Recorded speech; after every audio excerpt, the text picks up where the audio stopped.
वंदे बोलो आपेश्वर महादेव की, बोलो आपेश्वर महादेव की। आज आपेश्वर महादेव के इस पवित्र पशु मेले में हमारे बीच में मंच पर विराजमान परम पूजनीय परम श्रद्धेय सम्मानीय रतन भारती जी, मेरे मंत्रिमंडल में साथी और इस जिले के जिला प्रभारी मंत्री जो लगातार जालौर जिले में सभी जगह आते हैं, समय समय पर आप लोगों की जन सुनवाई भी करते हैं और समस्या का समाधान करने में हमेशा तत्पर रहते हैं। सम्मानित के विश्नोई जी, यहाँ के पूर्व विधायक जो पिछले कार्यकाल में भी मेरे विधानसभा में साथी थे और इस बार थोड़े चूक गए, लेकिन पिछली बार भी मुझे ध्यान है विधानसभा में बार बार जो यहाँ के विषय उठा करके उनका समस्या का समाधान कैसे करना, और इस बार भाई विधानसभा से बाहर जरूर है लेकिन आप लोगों के साथ में जुड़ करके सरकार तक वो सारे विषय लाना, मंत्री जी के सामने सभी से मिल करके वो सारे विषय लाना, माननीय मुख्यमंत्री जी को भी बार बार मिल करके समस्याओं का समाधान इस क्षेत्र का कैसे हो। ऐसे हमारे साथी सम्मानीय नारायण सिंह जी देवल साहब विधानसभा में मेरे साथी और पूर्व में सरकार में उप सचेतक रहे और अभी विधानसभा में मैं पशुपालन के क्षेत्र में बार बार इनके अच्छे सुझाव आते हैं। निश्चित रूप से इनके सुझाव भी सराहनीय रहते हैं। सम्मानीय विधायक जी रतन जी देवासी, यहाँ के सक्रिय जिला कलेक्टर सम्मानीय प्रदीप जी, डीवाईएसपी साहब और यहाँ के ठाकुर साहब सम्मानीय मानवेंद्र सिंह जी, प्रधान साहब राघवेंद्र सिंह जी, उप प्रधान साहब और मेरे साथ सुमेरपुर से पधारे जिला परिषद के सदस्य सम्मानीय शिवराज सिंह जी बीठिया, यहाँ विराजमान भामा साहब पोपटलाल जी, मंच पर विराजमान सभी अतिथिगण, यहाँ विराजमान सभी मेरे पिता तुल्य बुजुर्गों, भाइयों बहनों, युवा साथियों, प्यारे बच्चों, सबसे पहले तो मैं पंचायत समिति रानीवाड़ा उनके पूरी टीम को, पशुपालन विभाग की पूरी टीम को, जिला कलेक्टर और पूरी प्रशासनिक टीम को धन्यवाद देना चाहूँगा कि आपने ये 7 दिन का जो आपेश्वर महादेव के नाम से जो सोवटिया मठ है ना, सेवटिया मठ है, सेवड़िया मठ का यह पवित्र मेला भव्य रूप से आयोजन करवाया। और निश्चित रूप से मेले हमारी संस्कृति है। भाई राजस्थान में 2 तरह के मेले लगते हैं, एक तो मेले लगते हैं देव स्थानों के और एक मेले लगते हैं पशुओं के। तो देव स्थानों का मेले तो कोई ऐसा दिन नहीं होता जो मेला लगता ही नहीं। लेकिन कोई कई मामा जी का लगता है, कई माता जी का लगता है, कई महादेव जी का लगता है, कई हनुमान जी का लगता है और विभिन्न हमारे जो देवी देवता है उनके मेले रोज लगते हैं। ये हमारी राजस्थान की संस्कृति है। और एक दूसरे मेले लगते हैं ये पशुओं के मेले। तो पशुओं के मेले भी हमारे राजस्थान भर में जगह जगह लगते आ रहे हैं। पूर्व के जो राजा महाराजा थे उन्होंने भी पशुओं के मेलों के संबंध में चिंता की, पशुओं के विकास के संबंध में चिंता की। हमारी अभी सरकार है, सभी सरकारें भी पशुओं के संबंध में चिंता करती आ रही है। यहाँ का जो पशु मेला निश्चित रूप से बहुत पुराना है। 1955 में राव साहब ने शुरू किया, फिर 70 के आसपास में पंचायत समिति को सुपुर्द किया और पंचायत समिति आज तक इसको प्रशासन के सहयोग से आयोजित करती आ रही है।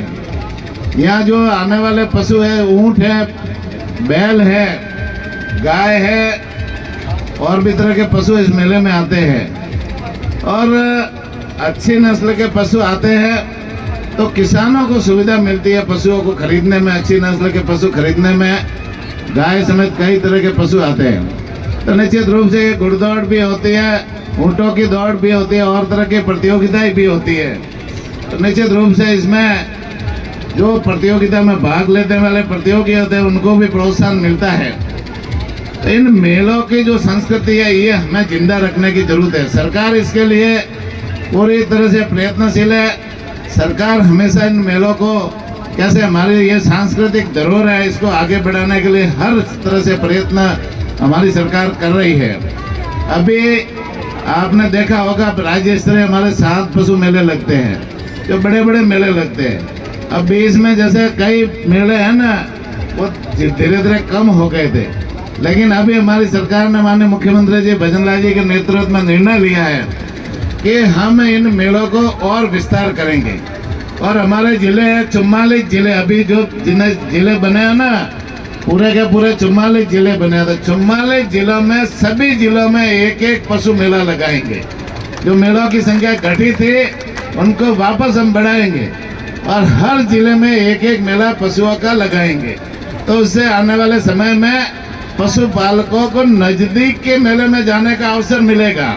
कई बार जैसे पुष्कर का मेला लगता है, यहाँ के पशुपालकों को पुष्कर जाना पड़ता है। नागौर का मेला लगता है तो भीलवाड़ा वालों को या बांसवाड़ा वालों को नागौर आना पड़ता है। इसी तरह से अलग अलग क्षेत्र में पशुपालकों के मेले लगते हैं। तो इसलिए माननीय मुख्यमंत्री जी ने ये निर्णय लिया है कि हम हर जिले में मेले लगाएंगे। हर जिले में मेले लगाएंगे तो पशुपालकों को अपने पशुओं को नजदीक के क्षेत्र में वो आदान प्रदान कर सके, मेले में जाकर के पशु बेच भी सकेंगे, खरीद भी सकेंगे। आर्थिक भार पशुपालकों के ऊपर कम पड़ेगा। तो निश्चित रूप से आने वाले समय में धीरे धीरे इसका भी हम विस्तार कर रहे हैं। अभी माननीय प्रधान जी ने ये बताया था कि जो पशु पालन का यहाँ जो मेला लग रहा है वो पंचायत समिति आयोजित कर रही है और आर्थिक रूप से आपको लोगों को भामाशाह का सहयोग लेना पड़ता है। कई तरह की आयोजन करने में समस्याएं होती है। तो मैं निश्चित रूप से आपकी जो मांग है कि हम इस मेले को भी सरकार के साथ में जोड़ेंगे, इस मेले को सरकार के मेलों के साथ में जोड़ेंगे, जिसमें पंचायत समिति को भी कायम रखेंगे। पंचायत समिति भी मेले का आयोजन करेगी, साथ में हम पशुपालन विभाग को जोड़ देंगे। तो पशुपालन और पंचायत समिति मिलकर करेंगे और वहाँ से जितनी आर्थिक स्थिति से सरकार से है ना, आर्थिक रूप से सहयोग होगा वो इस मेले के में सभी मेलों में देंगे, वो आपको भी देंगे। तो ये आपको एक सपोर्ट सरकार की तरफ से मिलेगा, जिससे आने वाले समय में ये जो पशुपालन का जो मेला है निश्चित रूप से ये कमजोर नहीं पड़े। इस मेले में भी आगे से आगे हम दिन दुना रात चौगुना प्रगति करते रहे। ये मैं निश्चित रूप से अगले साल में करेंगे, इसको भी जोड़ करके। साथ ही साथ आपने ये एक जो विषय और बताया कि यहाँ की जो जमीन है वो आधी तो है पंचायत समिति की, आधी है कोई फॉरेस्ट की। लेकिन ये फॉरेस्ट में पहले नहीं थी, ये बता रहे कि पहले फॉरेस्ट में नहीं थी और बाद में इसको फॉरेस्ट में किया।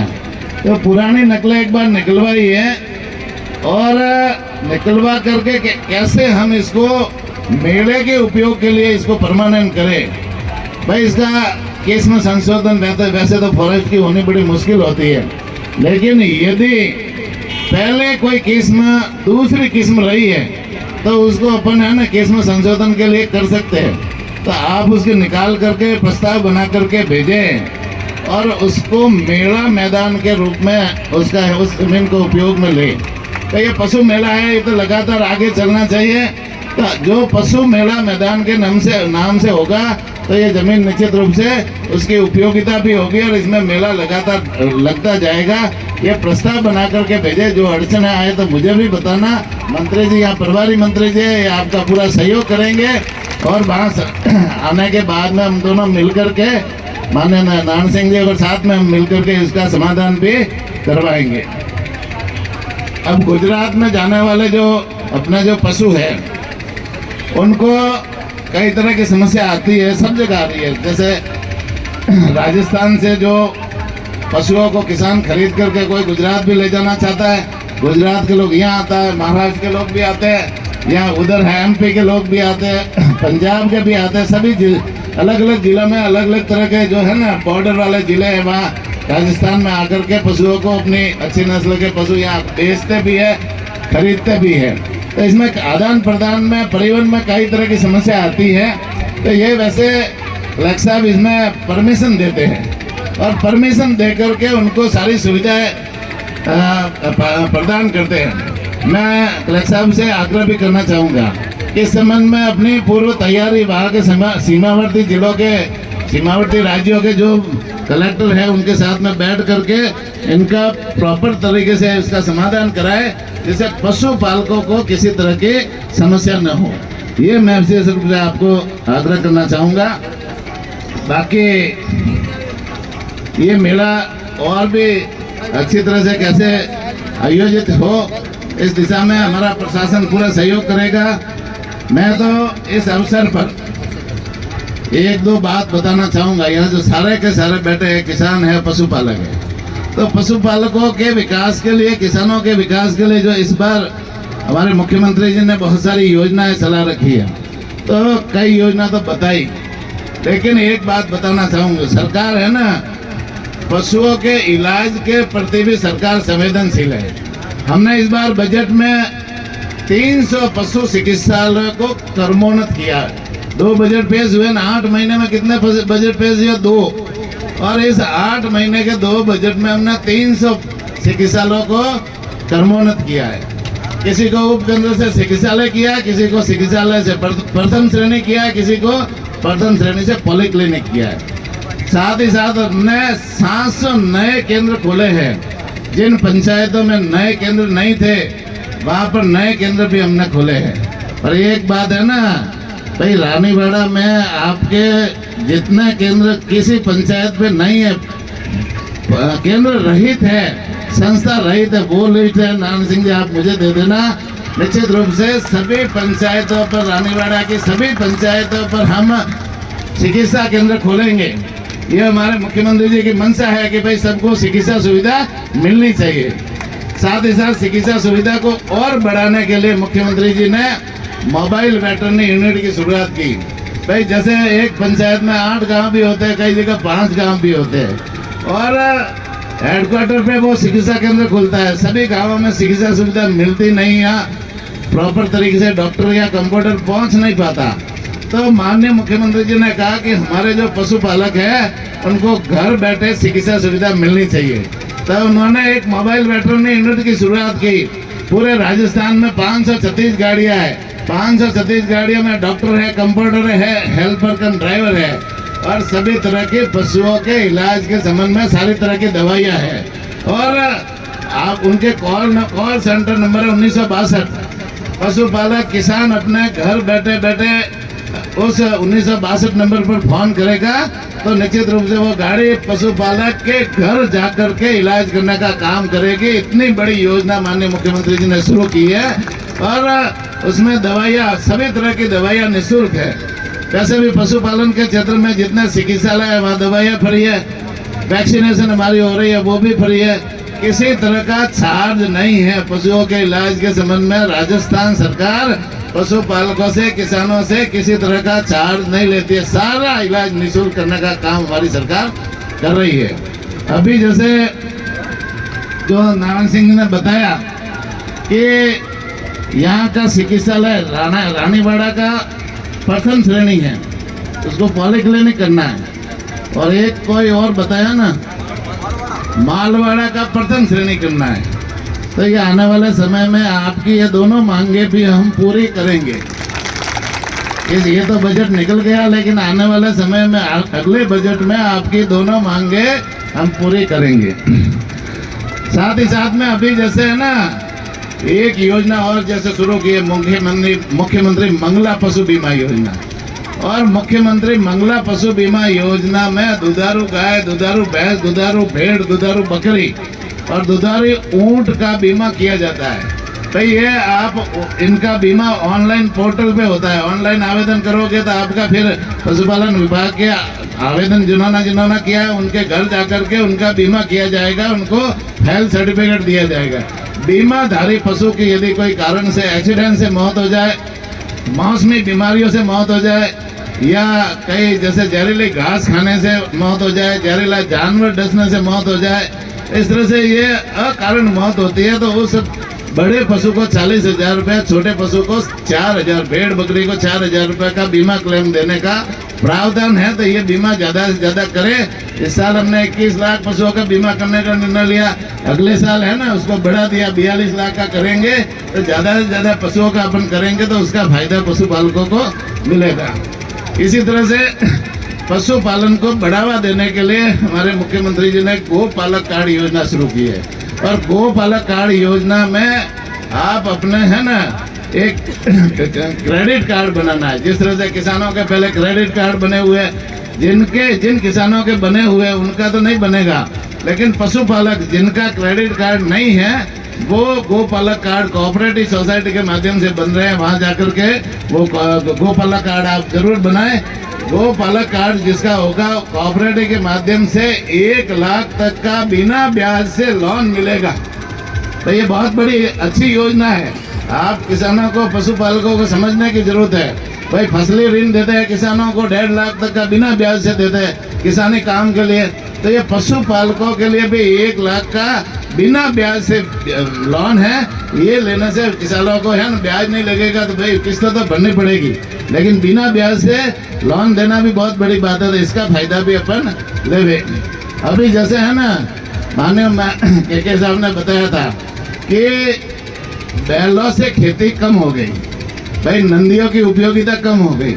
नंदियों की उपयोगिता कम हो गई तो उससे उसका उपयोग नहीं है, लेकिन नंदी की उपयोगिता हम कैसे बढ़ाए।